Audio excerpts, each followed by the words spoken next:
What if your waking life is also a dream? And what if lucid dreaming held the key to mastering waking life?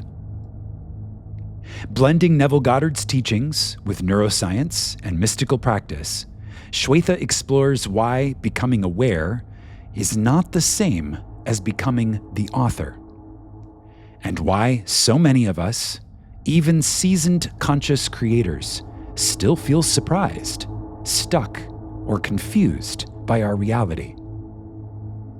You'll learn how dreams mirror your unconscious patterns, why everyone is you pushed out, and how that still applies even when you're shocked by what you see.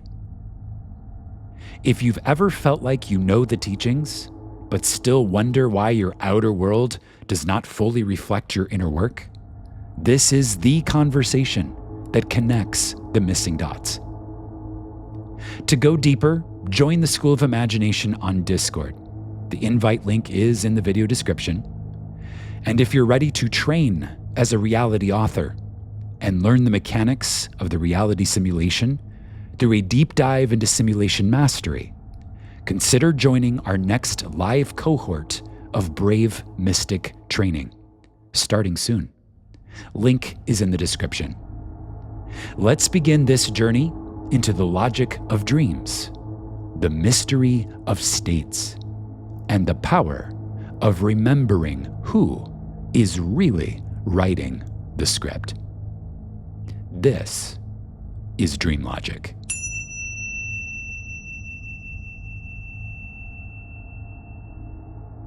And welcome back to DreamLogic. This is where we explore lucid dreaming research and the insights from lucid dreaming practitioners and scientists studying that particular area to understand how consciousness creates reality in both sleeping and waking states. For anyone new, the premise is simple. If Neville was right that this waking reality operates like a shared dream, then studying how consciousness works in actual dreams should give us insights on how to author our waking experience more skillfully. And I think this is week 8. So last week, we started to map out false awakenings in dreams and how they parallel what I like to call performative shifts in waking life. Those moments where we think we've changed states, but we're still running old patterns. And tonight, I want to share how I discovered a crucial gap that I think that some of this lucid dreaming research and analysis can help us with. Of those of us who are practicing Neville's teachings on a daily basis, how I kind of discovered a bit of a crucial gap, and I'm really excited to explore that with all of you. And as I'm doing that, as usual, please feel free. And I love the chats that you share and your experiences and insights. I'll read them out, periodically because that makes the show really fun and interactive. And if you're listening to this on YouTube, please join us on Discord, where you can hear from us live and interact with others and have your questions answered live as well.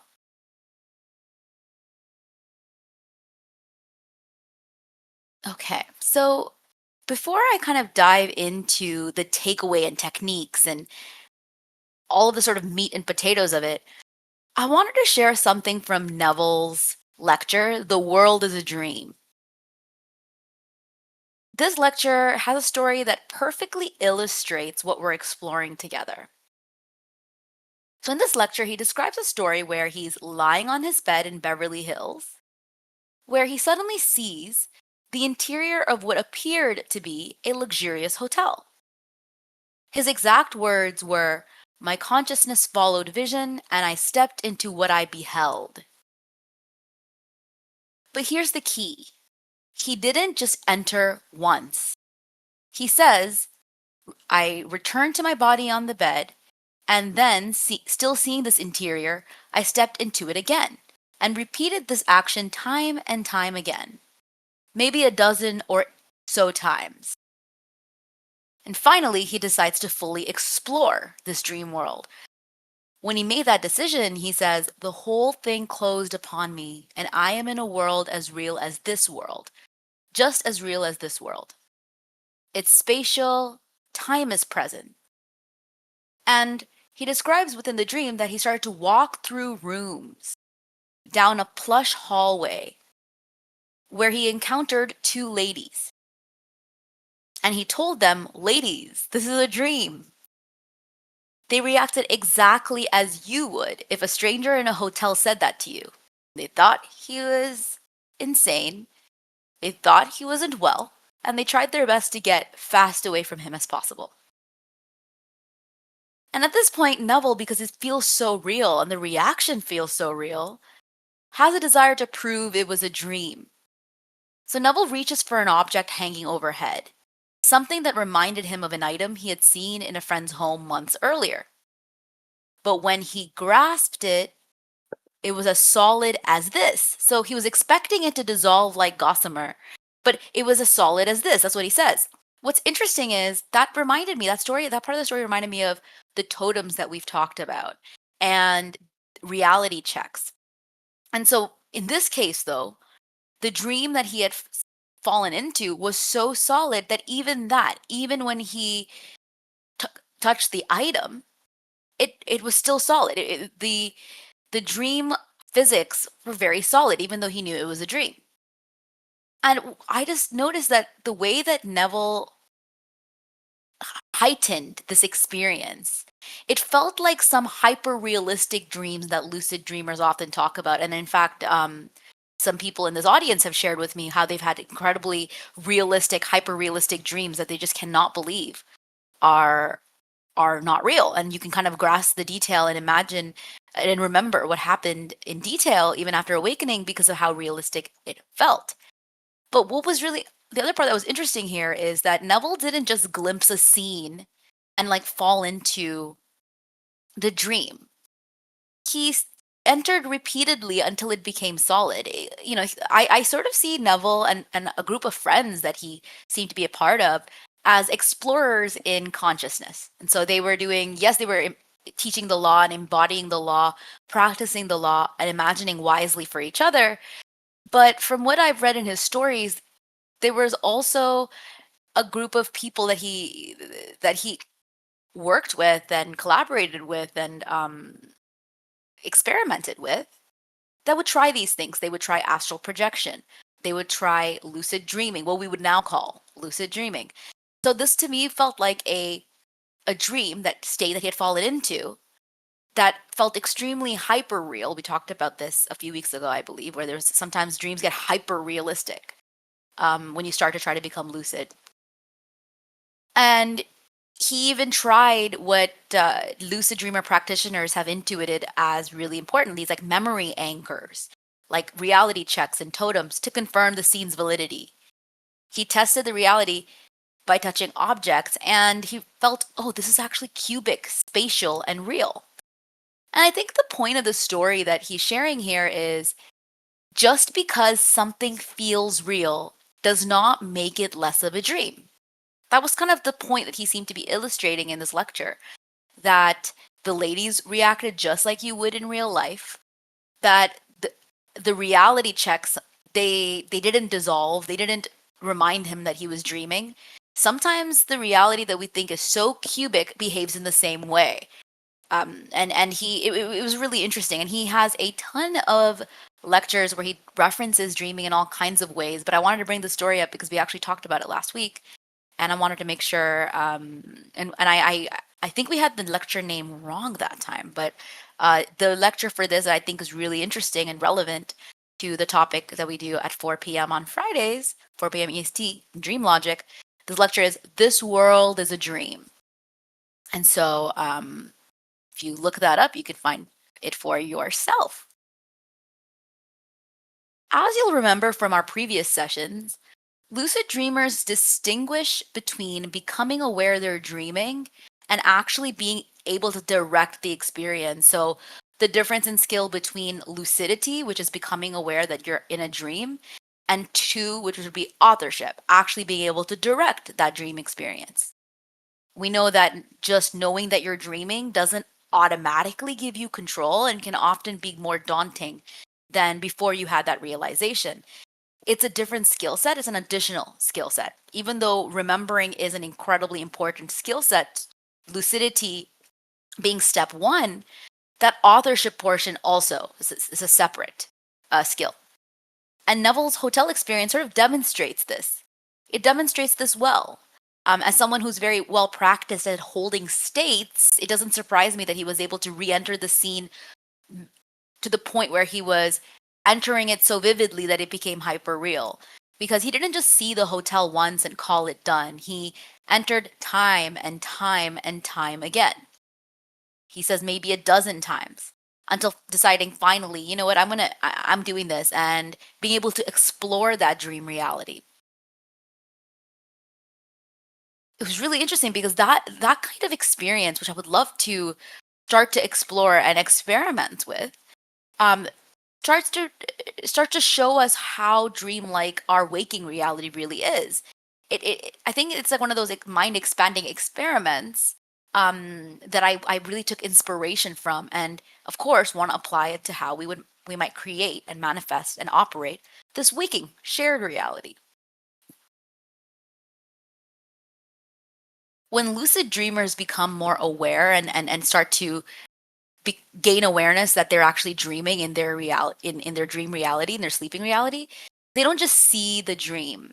They have to stabilize it. They have to start to stabilize it and use the physical quote unquote experience in that sleeping reality, like touch, texture, breath, and even like mundane detail, in order to stay lucid and stay in the dream instead of waking up. We talked about this before, that it's this emotional excitement that will wake up the lucid dreamer from their sleep, and then they don't get to experiment in their sleeping reality. So to stabilize it, they do that through sensory anchoring like touch, texture, breath, as well as just the mundanity of their reality. Without this, lucidity often collapses and they either wake up or fall back into unconscious dreaming. And it reminded me of, in that story, what Neville did to test the reality of his experience. He reached for that object hanging overhead, and he, instead of just observing it, he grasped it. And he was trying to stabilize himself there and trying to remind himself as well that this is a dream. And it was interesting, the results of his experiment.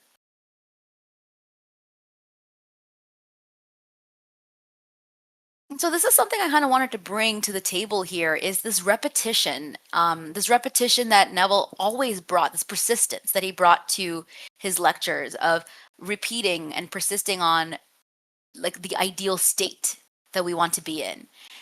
And the idea that tactile stabilization and the mundane aspect of that reality helped him stabilize in that dream kind of brought me to this like a practice, a reminder, I guess, that like when we pick our desired scene, maybe we err on the side of mundanity and simplicity.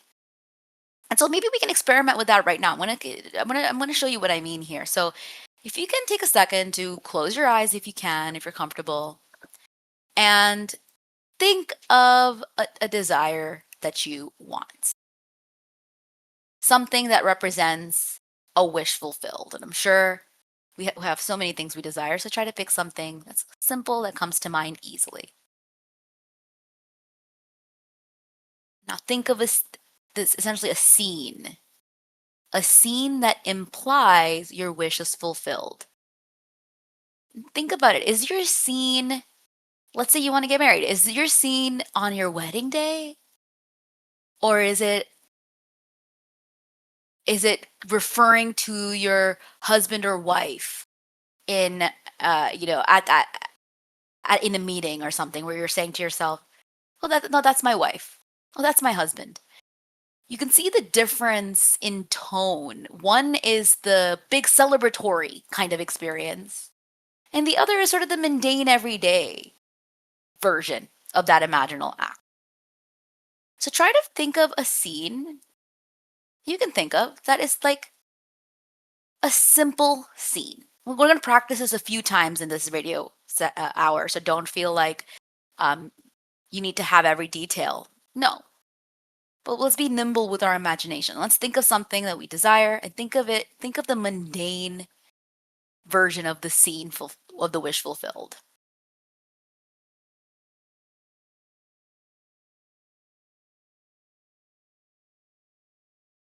As that comes to you,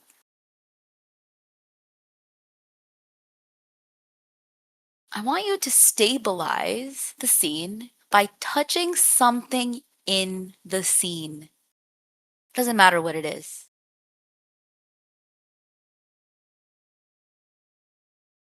Touch something in this mundane scene. Feel its texture, its weight, temperature.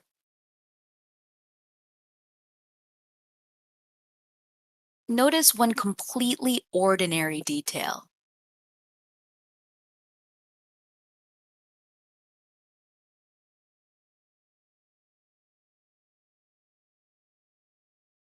Maybe it's the rough edge of a table,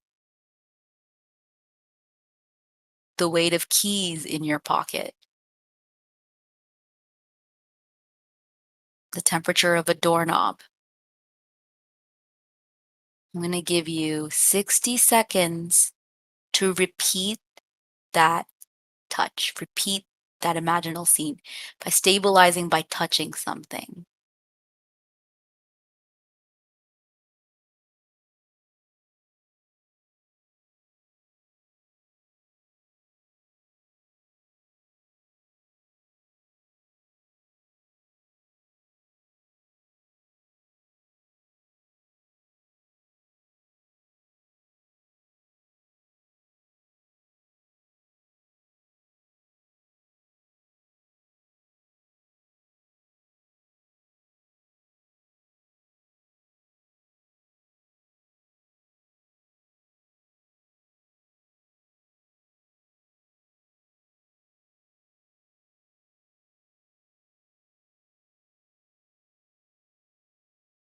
Okay. Okay, I think that was about 60 seconds. That is what stabilization feels like. We're instead of only thinking of the sort of highest moment, the peak of that experience, we want to bring that natural mundanity to the experience by stabilizing ourselves. And I think a really cool way to do that is through touch, imaginal touch. For me, my two most strong imaginal scenes is auditory and touch. And before I continue, does anyone have any feedback here? Ariel says nervous system sovereignty. How did that feel for you to think of something mundane? I guess my question is, was it hard to think of something mundane when you thought of your wish fulfilled? Let me know how that experience was for you.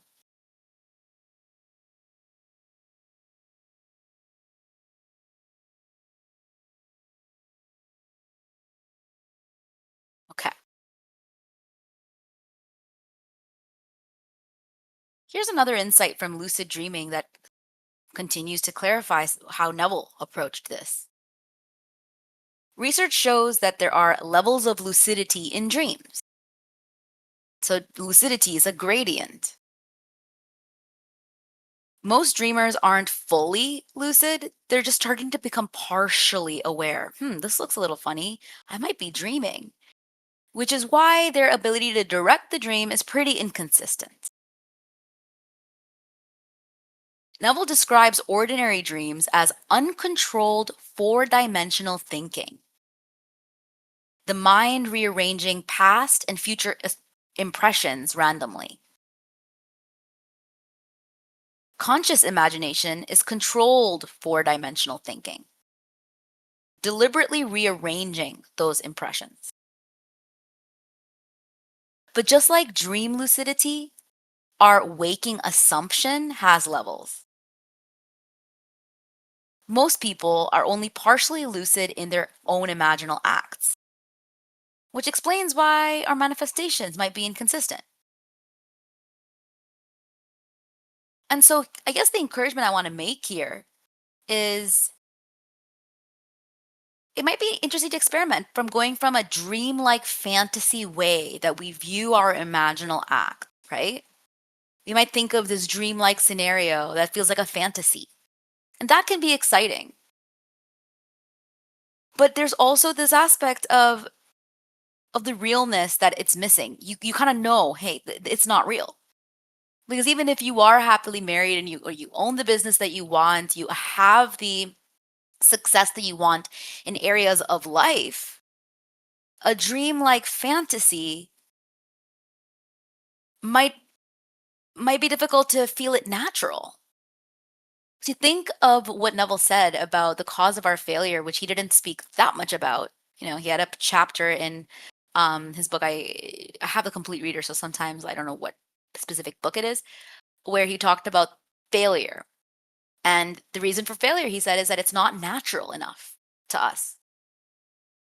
And so I see that if we can go from not thinking in dreamlike fantasy terms and thinking it more in terms of full sensory lucidity, full sensory application where you're really feeling it and stabilizing the mundane physical aspect of that reality, to the point where when you open your eyes, you're like, oh, I could have sworn it was real. Incidentally, like the highest success rate for me in my manifestation journey has actually been about getting back lost items. I mean, I've lost lots of precious items and gotten them back in really gnarly circumstances. And I think it's because with these objects, I can feel them so clearly to the point where frequently I would open my eyes and be shocked that I didn't have it in my hand because I could feel every little crevice, every little bump in that object. I could feel its heaviness. And I desired it so purely and simply back that my success rate is really high because I think it's that mundane feeling of feeling it real and doing it over and over and over again. So Ariel says, it helps make it seem like the next logical step timeline wise, a smooth bridge. Yes. Bringing the mundanity back into our imaginal acts certainly does feel like it brings something closer to our timeline. It has that effect of adding that realism. If you think about it, like stories, to be good stories, need progression. And they need like a temporal beat, if you know what I mean. And so when you're living in the end of something, bringing that that naturalness kind of like it moves that story along in a way that seems to really resonate for me. And this is something I've been experimenting with. I realize that if the reason I have such a high success rate in finding lost objects like across countries in the most twisted of circumstances, in the most pressing circumstances and time sensitive circumstances, the reason I have a high success rate in manifesting objects is that mundane repetition of touching something. So you're bringing it into reality. Okay. Kathy says, my touch was hugging another person. That's such a fantastic one as well, because even as you're saying hugging another person, when I think of hugging each of the people that are in my life, I know how they feel. I know how they feel when I hug them. I know what position and posture I would have to take to really feel hugged by another person. So that's hyper realism, and that's a really good one. And okay, so to continue here, I want to remind you of something we explored last week about dream characters, those figures that appear in our dreams. And I explained how dream researchers have found that there's these archetypes that come up in all of our dreams, that there seems to be a pattern in the type of characters and archetypes that show up in our dreams. And we talked specifically about three main types, but there's a lot more. The trickster figure, so something that questions your lucidity, a character that questions your lucidity, supportive figure that help you become and stay lucid, and hostile figures that actively resist your awareness. And to me, where it gets interesting for conscious creation is that lucid dreamers discover that dream characters often react to your lucidity itself. Not just what you're doing, but the fact that you're aware you're dreaming. That's a specific kind of reaction that we get out of lucid dreamers. And this kind of perfectly mirrors what Neville taught, in a way, if you think about it, about how everyone is you pushed out. People in your waking reality react to your assumptions and level of awareness of who you are, your I am awareness. And their responses tell you exactly what state you're occupying. And so if people around you, like as you shift states, I wonder if let me know if you've had this experience. Like sometimes it's not often that smooth. Sometimes I notice there can be a crappy reaction from people around me when I'm shifting states or trying something new. There might be a circumstance that pops up that seems opposite of what I'm affirming, or people say something that is like freshly triggering, or act in ways that you didn't realize that they could. You can kind of start to treat them as lucidity indicators rather than opponents. Because if in our solo dream state, these characters come up, and the more that we are lucid, the more role that they play, reflecting your level of lucidity, in the shared dream, where we're sharing this dreamscape with so many other dreamers, dreaming in concert with others, as Neville would put it, dreaming in concert, you can imagine that the way that people are responding to you is this hyper responsive shift, and the way that they're mirroring you can be kind of like it is in lucid dreaming, where it's not quite straightforward. It's not like even in lucid dreaming, even in your own solo dream, the characters aren't like, oh yeah, we are you. You are dreaming. Yeah, they're putting up a fight. They want the play to still look real. They don't want to break down the fourth wall.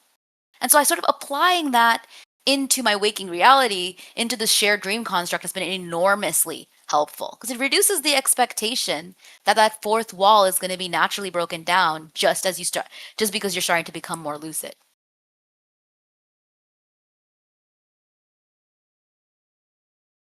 As you start to awaken, maybe someone's acting like a trickster, questioning your new reality. Maybe they have sophisticated reasoning for that reality, for questioning your reality. We can start to see them as showing us where our assumption isn't fully stabilized yet, because that's what lucid dreamers do. They look at the characters around them, the way that they respond, and on one hand, they don't take it personally, but on another hand, they're taking it extremely personally, because they know that dream character is an expression of them pushed out, even if they might not recognize it, even if the appearance of that in the dream is frightening or confusing. When you know you're dreaming, you know it's you. It's an expression of you. It's a projection of what's going on within. And so that's actually a question I have for you. Has anyone, when you've made a shift within, have you ever noticed that even without you saying anything, people sometimes react strangely or respond strangely to a shift that you've made, even if they're not aware of it? Let me know if this is something that has come up for you. And I wonder if that's something that we start to detach from, not take personally on one hand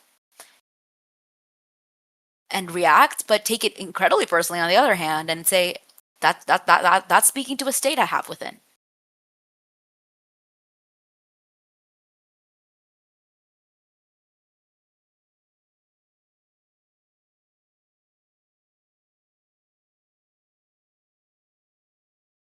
Wizard of Wild says, I have definitely had people in waking life react with hostility to my lucidity, seeming threatened by awareness of consciousness as fundamental, even if I don't state it out loud.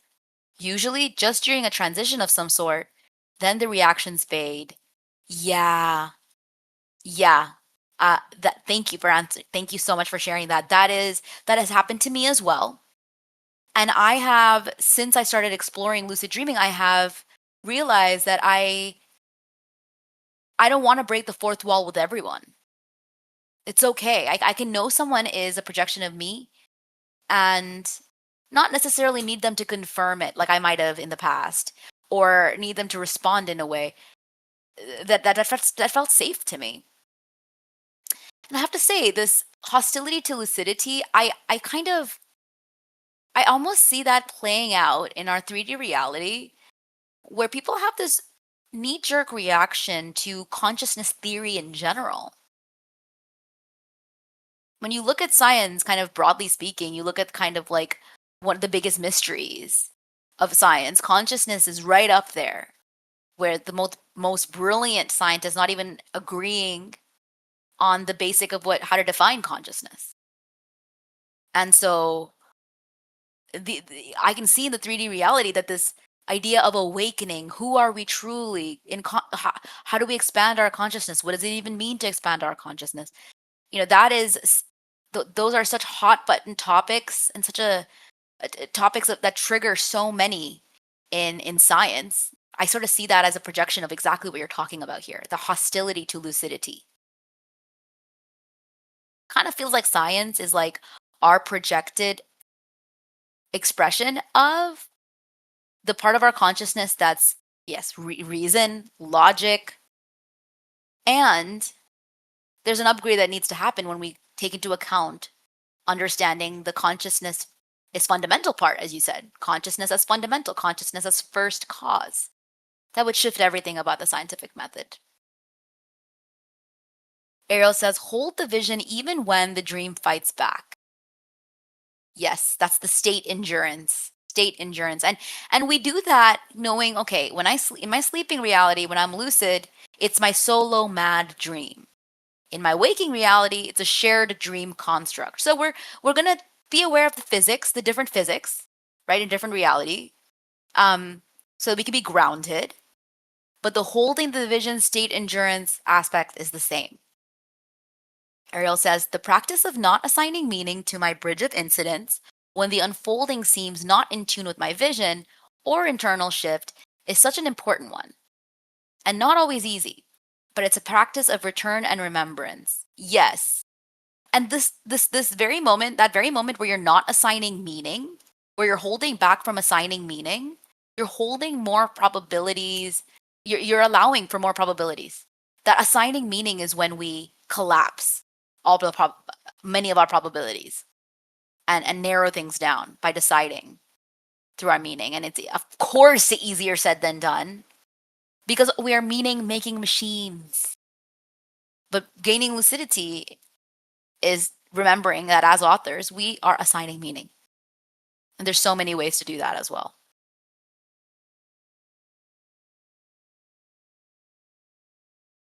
And last week we covered false awakenings in detail. So those dreams where you think you've woken up, but you're still asleep. And we talked about 3 types of false awakenings: ordinary ones, where everything seems normal; suspicious ones, where something feels a little off; and these hyper real, super real ones that feel more vivid than in waking life. And I want to connect that to something Neville talked about with the wheel of recurrence. He said patterns repeat until you break free of them by changing your concept of self. False awakenings and going on these same wheel of recurrence patterns and that look like you're awakening, but actually are the same wheel, the same cycles, the same feedback loops. They're the same phenomenon operating in different states. So false awakenings in lucid dreaming and being stuck on the wheel of recurrence are pretty much the same phenomenon. They're just one is in sleeping reality, the other is in waking reality. And essentially it's your defense against transformation. The same way that in lucid dreaming, false awakenings tell you, yeah, you're awake, and then you realize, oh, I wasn't lucid at all. In fact, that was just another level of being lost. I thought I was awake, but I wasn't. The same with the wheel of recurrence patterns, where we think things are moving, things are changing, but because we haven't shifted our fundamental state, we're on the wheel of recurrence.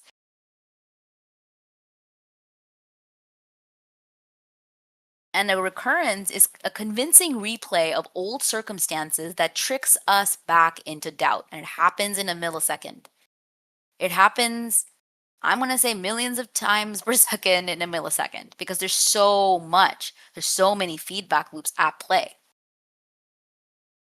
And really, it comes back to reality testing.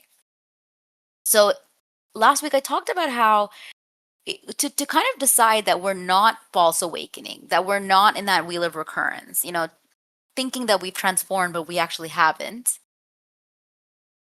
I talked about how you have to ask yourself, am I doing anything different? I'm shifting my state. Am I actually doing anything different? You can ask yourself, am I getting different feedback from others? It doesn't have to be wildly different, but are things getting more positive? Are things getting shaken up in some way with more energy? If you're getting the same responses from people, the same outcomes, the same internal experience, you might be in recurrence, not a genuine transformation. And that's why I want to come back to the ordinary detail part. Oh, I see. Sorry. I see a message I want to read before I do that. The practice of not assigning meaning to my bridge of incidents when the unfolding seems. Oh, no. Sorry. I thought that was a new message. Sometimes my chat takes a second. So, okay. Let me know if I missed anything. So I talked about the importance of the ordinary details. So in dreams, focusing on mundane details helps maintain lucidity and stabilize it without waking up, without getting overexcited. These mundane details like touching objects, examining textures. And Neville talked about occupying the end naturally. He didn't really say that to do it theatrically or dramatically or with, he said to do it naturally over and over again with all the tones of reality. And like if you think of Neville's hotel story again, what convinced him that the experience was real, yet also a dream, wasn't like the dramatic encounter with the ladies. What he did was grasp an ordinary object, something that he remembered from a friend's home. That mundane memory anchor made it more real. He knows it's a dream. He knows it's a dream. He wants to stabilize it. He wants to explore that dream. He wants to, I guess, scare those ladies and, explore this dream world. And to do that, he touches an object. That mundane memory anchor made the entire experience solid. The extraordinary becomes real when it becomes ordinary. The extraordinary thing that we want, that we deem so extraordinary, becomes more real when it becomes ordinary. That's what I think is the biggest takeaway from my latest review of all the latest research. It's like, wow, okay, so the more that we connect with the mundanity of the world around us and in our ideal, the more realistic it feels to us. And so I guess my recommendation here, if you want to take this, is, instead of just rehearsing your victory speech or, your speech when you're getting married or something, just maybe notice the ring that feels a little tight on your finger and you're going to the jeweler to fix it or something. Maybe we don't imagine the applause. Maybe we actually feel the weight of the award, or we're cleaning the dust off of the award, like a couple years in. Maybe we're not fantasizing about our new income, but maybe what we're doing is imagining that moment where we're casually tipping the valet and looking for change and looking for like bills to give the valet. And so that's what I want to recommend for this week's exercise is twice daily for 90 seconds, enter your scene and stabilize it with the mundane anchor, just like we did earlier. Something so normal that your old self would ignore it. Maybe how the shoes feel at the award ceremony where you're winning something. The doorknob at your new home that has a nice office. How it feels to have one too many business cards in your wallet because you're a successful business person. That mundane detail is what makes it real. And this is something that is true both in lucid dreaming and in how Neville seemed to apply these. So before I continue, does anyone I just want to make sure, is this clear?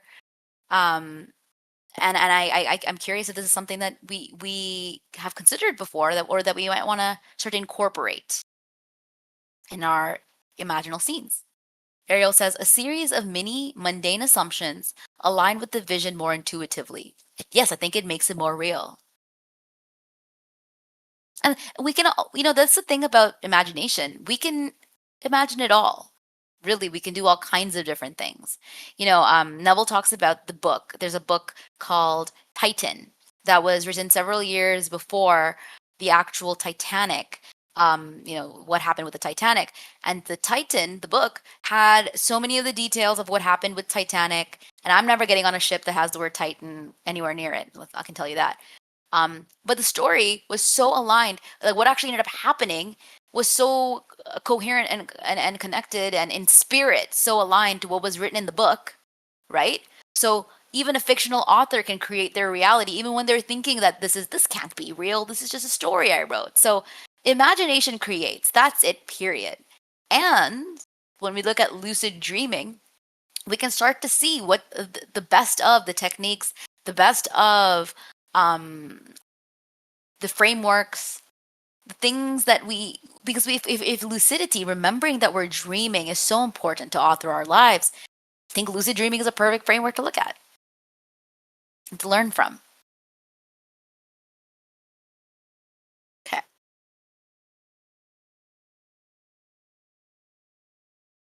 So we're going to do one more practice. Take a second to settle and take a deep breath in. And release.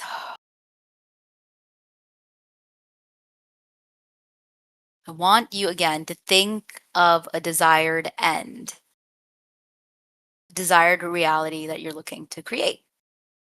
It could be the same thing as earlier. It could be something new. And if you want me to help with this, you can put your desire in the chat and I can help you with this. But I want you to now think, okay, that's my end. In the scene that implies that this is real, what's the most boring detail in that scene?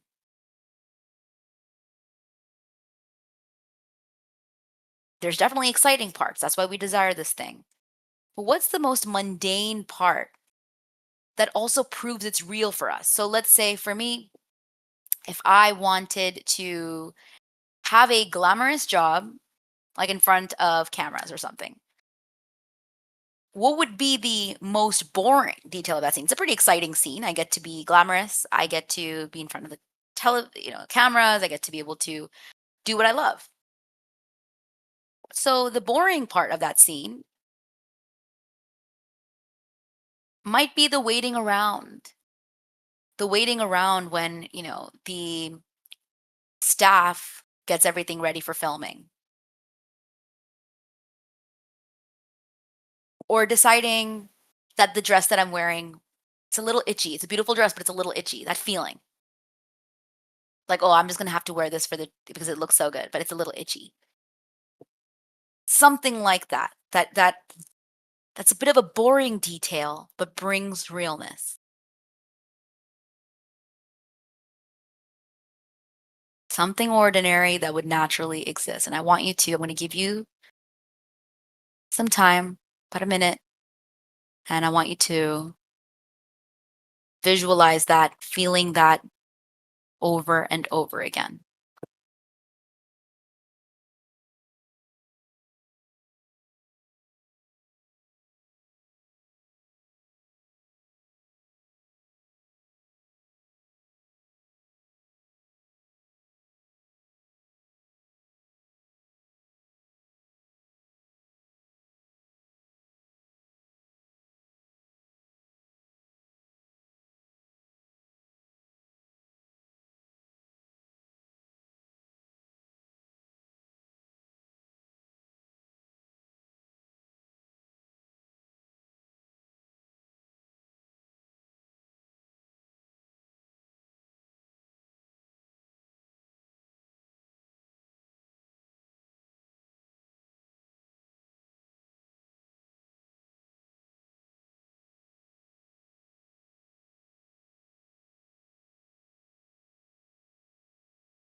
Okay, fantastic.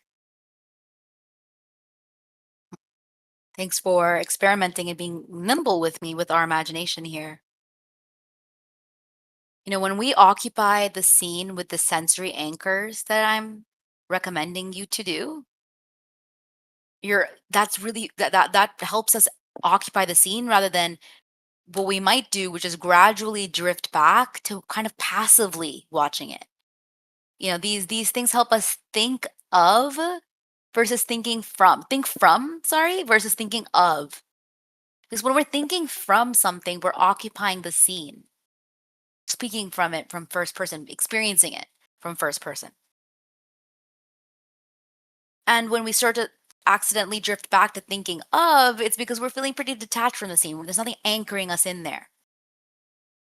And this happens to lucid dreamers who lose lucidity like mid dream all the time. They start engaged, present, and it becomes so easy to become passive observers again.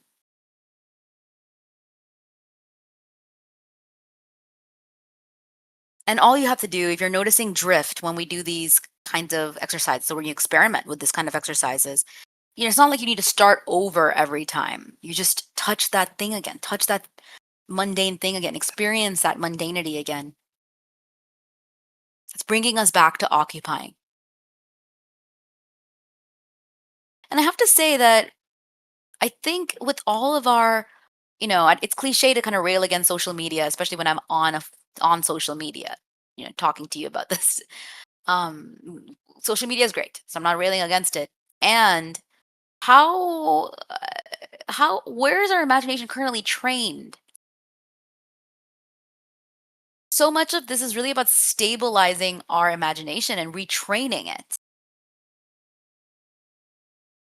And so I wouldn't say our imagination is ever weak, obviously. It's first cause. There is no such thing as consciousness being weak.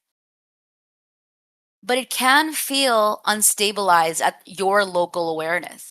It can feel like it's already running the default loop.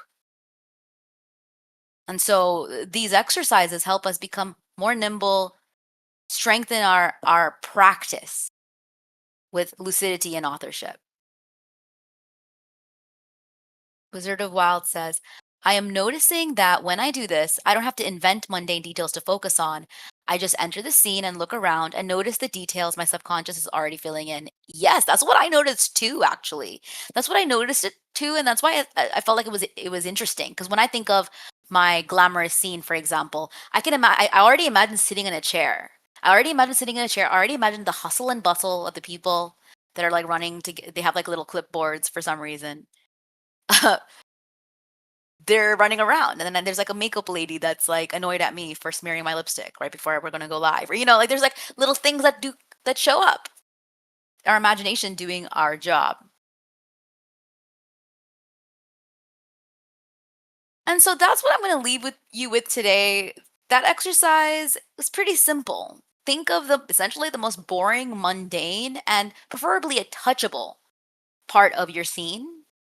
And let's use that to stabilize our dream reality, stabilize our ideal. And next week, I'm going to deep dive into Neville's teachings of the fourth dimensional self, how he kind of connected that to dreaming, his experiences with lucid dreaming, entering worlds within worlds within worlds, what he talked about when he said that we dream in concert. I want to go kind of take a Neville 101 approach on dreaming, like take Neville's insights on all of this stuff and go deep with you guys. Hope this was something thought-provoking, inspiring. Hope this was something, and I intend that it was something that shakes up your imagination, gives you more novelty, more novelty and in your inputs can really help yourself. It can really help your imagination sort of like fertilize the soil a little bit more. So that's what we're doing here every Friday, being experimental, testing new things, and sharing and learning along the way. You have just explored another layer of the dream. If it stirred something in you, don't rush to wake up. Let the symbols, the questions, the recognitions keep echoing. To integrate what you're discovering, join the School of Imagination on Discord. You'll find community, prompts, and the live voice stage where these episodes unfold.